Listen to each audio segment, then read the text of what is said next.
창세기 48장. 얼마 후에 요셉은 아버지가 병들었다는 말을 들었다. 그래서 그는 두 아들 므낫세와 에브라임을 데리고 문병하러 갔다. 이때 야곱은 자기 아들 요셉이 문병하러 왔다는 말을 듣고 힘을 내어 침대에 일어나 앉았다.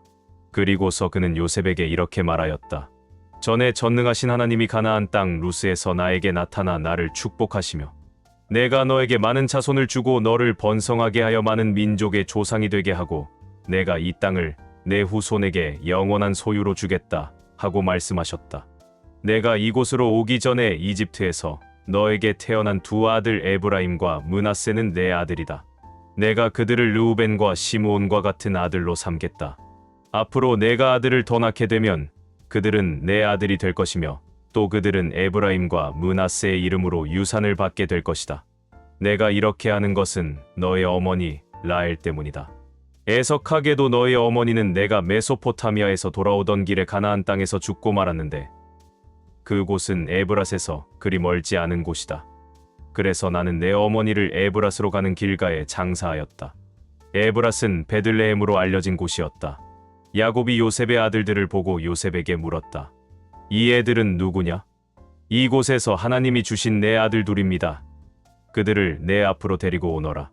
내가 그들에게 축복해 주겠다. 이때 야곱은 나이가 많아 이미 눈이 어두워 잘 보지 못하였다. 요셉이 두 아들을 아버지 앞으로 데리고 가자 야곱은 그들을 끌어안고 입을 맞추며 요셉에게 내가 너를 다시 보리라고는 꿈에도 생각지 못했는데 하나님이 나에게 내 자녀들까지 보게 하셨구나 하였다. 요셉은 아버지의 무릎에서 두 아들을 물러서게 하고 바닥에 엎드려 아버지에게 절한 에브라임을 야곱의 왼편에 므낫세를 야곱의 오른편에 앉혔다. 그러나 야곱은 팔을 어긋맞게 펴서 에브라임이 차남인데도 그의 오른손을 에브라임의 머리 위에 얹고 므낫세는 장남인데도 왼손을 그의 머리 위에 얹었다. 그리고서 그는 그들에게 이렇게 축복하였다. 내 할아버지 아브라함과 내 아버지 이삭이 섬기던 하나님, 오늘날까지 평생 나의 목자가 되신 하나님이시여, 나를 모든 환난에서 구해주신 천사시여, 이 아이들을 축복하소서. 이들이 나와 내 할아버지 아브라함과 내 아버지 이삭의 이름으로 불려지게 하시며 세상에서 번성하여 많은 자손을 갖게 하소서. 요셉은 아버지가 오른손을 에브라임의 머리에 얹는 것을 보고 기분이 좋지 않아 아버지의 손을 에브라임의 머리에서 므낫세의 머리로 옮기고자 그 손을 잡으며 아버지, 그렇게 하지 마십시오. 이 아이가 장남입니다. 오른손을 이 아이의 머리 위에 얹으십시오 하였다. 그러나 그의 아버지는 거절하며 말하였다. 얘야, 나도 알고 있다. 므낫세도 한 민족의 조상이 되어 크게 되겠지만 그의 동생은 그보다 더 크게 되어 그 후손이 여러 민족을 이룰 것이다. 그리고서 그는 그날 그들을 축복하며 말하였다. 이스라엘 사람들이 축복을 할 때 너의 이름을 사용하여 하나님이 너를 에브라임과 므낫세처럼 되게 하시기를 원한다라고 말할 것이다. 이와 같이 야곱은 에브라임을 므낫세보다 앞세웠다. 그리고 야곱은 요셉에게 이렇게 말하였다. 나는 죽지만은 하나님은 너희와 함께 계셔서 너희를 인도하여 너희 조상들의 땅으로 돌아가게 하실 것이다. 내가 특별히 비옥한 세겜 땅을 내 형들에게 주지 않고 너에게 주겠다. 이것은 내가 아모리족에게서 칼과 활로 빼앗은 땅이다. 누가복음 1장 39장부터 80장까지. 그 후에 마리아는 유대 산골 사가랴가 사는 마을로 급히 가서 엘리사벳을 방문하였다. 엘리사벳이 마리아의 인사하는 소리를 듣는 순간 엘리사벳의 태중에 아기가 뛰었다. 엘리사벳은 성령으로 충만하여 큰 소리로 이렇게 말하였다. 너는 여자들 중에 가장 복받은 사람이며 내 태중의 아기도 복받은 분이다. 내 주님의 어머니가 나를 찾아오다니 이 얼마나 영광스러운 일인가. 내가 인사하는 소리를 듣는 순간 내 태중의 아기가 기뻐서 뛰었다. 주께서 말씀하신 것이 이루어질 것을 믿은 여자는 정말 행복하다. 그러자 마리아는 이렇게 노래하였다. 내 영혼이 주를 찬양하며 내 마음이 내 구주 하나님을 기뻐하는 것은 그가 이 천한 종을 돌아보셨음이라. 지금부터는 모든 세대가 나를 행복하다 하겠네. 능력 있는 분이 나를 위해 큰 일을 하셨으니 그의 이름 거룩하여라. 그를 두려워하는 사람들에게 자손 대대로 자비를 베푸시는구나. 그가 권능의 팔을 펴서 교만한 자들을 흩으시고 권력자들을 높은 자리에서 끌어내리셨지만 낮고 천한 사람들은 높여주셨네. 굶주린 사람들에게는 좋은 것으로 배불리 먹이셨으나 부자들은 빈손으로 보내셨네. 그의 종 이스라엘에게 자비 베푸는 것을 잊지 않으시고 기억하여 그를 도우셨으니 우리 조상들에게 말씀하신 대로 아브라함과 그 후손에게 하신 영원한 약속이었네. 마리아는 엘리사벳의 집에서 석 달 동안 지내다가 자기 집으로 돌아갔다. 엘리사벳은 달이 차서 아들을 낳았다. 이웃과 친척들은 주님께서 엘리사벳에게 큰 자비를 베푸셨다는 소식을 듣고 함께 기뻐하였다. 아기가 난 지 8일 만에 할례식이 베풀어졌다. 식에 참석한 사람들은 아버지의 이름을 따서 아기 이름을 사가랴로 부르려고 하였다. 그러나 아기 어머니는 아니요, 요한이라고 불러야 합니다 하고 대답하였다. 사람들이 친척 중에는 이런 이름을 가진 사람이 없는데 하며 사가랴에게 손짓으로 아기 이름을 뭐라고 지었으면 좋겠느냐고 물었다. 사가랴가 필기 도구를 달라고 하여 아기 이름을 요한이라고 쓰자 사람들은 모두 놀랐다. 바로 그 순간에 사가랴의 입이 열리고 혀가 풀려서 말을 하게 되어 하나님을 찬양하였다. 그래서 이웃 사람들이 다 두려워하였고 또 이 소문이 온 유대 산골에 쫙 퍼졌다. 그리고 듣는 사람마다 모두 이 말을 마음에 새기며 이 아기가 앞으로 어떤 사람이 될까 하고 말했는데 이것은 주의 손길이 그 아기와 함께하였기 때문이었다. 아기 아버지 사가랴는 성령님의 감동을 받아 이렇게 예언하였다. 이스라엘의 주 하나님을 찬양하여라.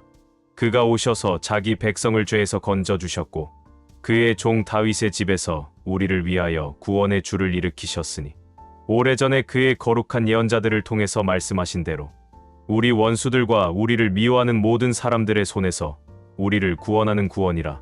그가 우리 조상들에게 자비를 베풀고 그의 거룩한 계약을 기억하겠다고 말씀하셨으며 우리 조상 아브라함에게 엄숙하게 맹세하심으로 우리를 원수들의 손에서 구해내고 우리가 주 앞에서 일평생 두려움 없이 거룩함과 의로움으로 주를 섬기게 하겠다고 약속하셨다. 아가야, 너는 가장 높으신 하나님의 예언자가 될 것이다. 너는 주님보다 미리 와서 그의 길을 준비하여라. 죄를 용서받음으로써 얻는 구원의 길을 그의 백성들에게 전할 것이다. 이 모든 일은 우리 하나님의 자비로 된 것이니 하늘에서 떠오르는 태양이 우리를 찾아와 어두움과 죽음의 그늘에 사는 사람들을 비추고 우리를 평화의 길로 인도하시리라. 아기는 무럭무럭 자라 마음이 굳세어지고 이스라엘 백성들 앞에 나타날 때까지 광야에서 살았다. 욥기 14장. 여인에게서 난 사람은 사는 날이 적고 괴로움이 가득하며 꽃처럼 잠시 있다가 시들어지고 빠르게 지나가는 그림자 같아서 이 세상에 오래 머물지 않습니다. 주는 이와 같은 자를 감시하시고 끌어내어 신문하려고 하십니까? 어떻게 더러운 것에서 깨끗한 것이 나올 수 있겠습니까? 그렇게 할 수 있는 자는 아무도 없습니다.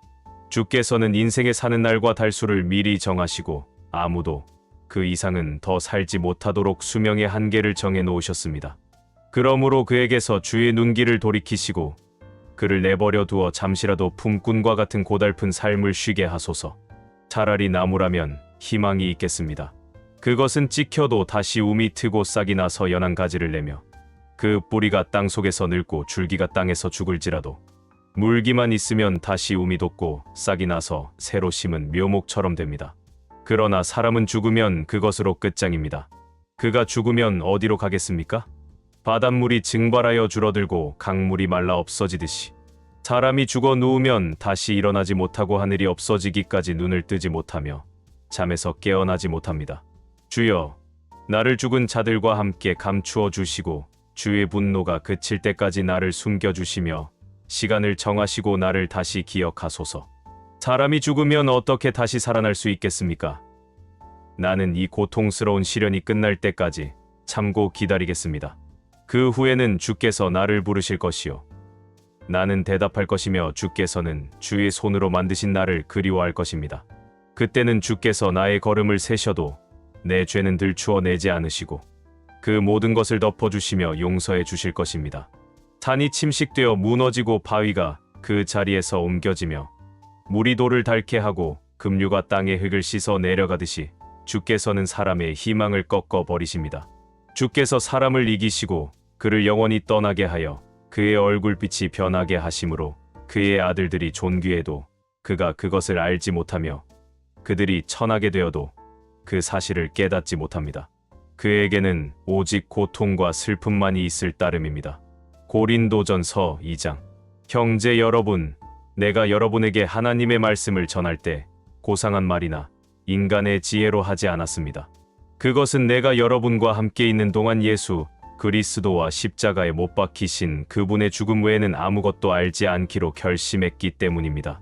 그래서 여러분과 함께 있을 때 나는 약하였고 두려워하였으며 몹시 떨었습니다. 내가 가르치거나 전도할 때 지혜의 설득력 있는 말로 하지 않고 성령님의 능력으로 한 것은 여러분의 믿음이 사람의 지혜에 의존하지 않고 하나님의 능력에 의존하도록 하기 위해서였습니다. 그러나 우리는 믿음이 성숙한 사람들 가운데서는 지혜를 말합니다. 그 지혜는 이 세상의 지혜나 곧 망하게 될 통치자들의 지혜가 아니라 감추어진 신비로운 하나님의 지혜입니다. 그것은 하나님께서 우리의 영광을 위해 세상이 만들어지기 전에 미리 마련해 놓으신 것입니다. 그러나 이 세상 통치자들은 그 지혜를 몰랐습니다. 만일 그들이 알았더라면 영광의 주님을 십자가에 못 박지 않았을 것입니다.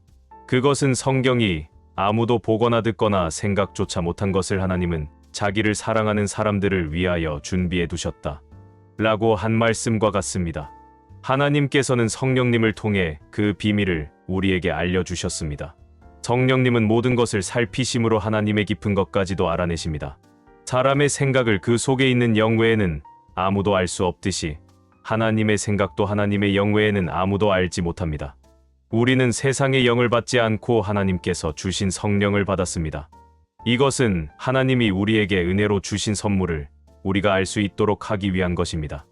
이것을 말하는데도 우리는 인간의 지혜에서 난 말로 하지 않고 성령님이 가르치신 말로 합니다. 다시 말해서 영적인 진리는 영적인 말로 설명하는 것입니다. 거듭나지 못한 자연인은 하나님의 성령이 주시는 것을 받아들이지 않습니다.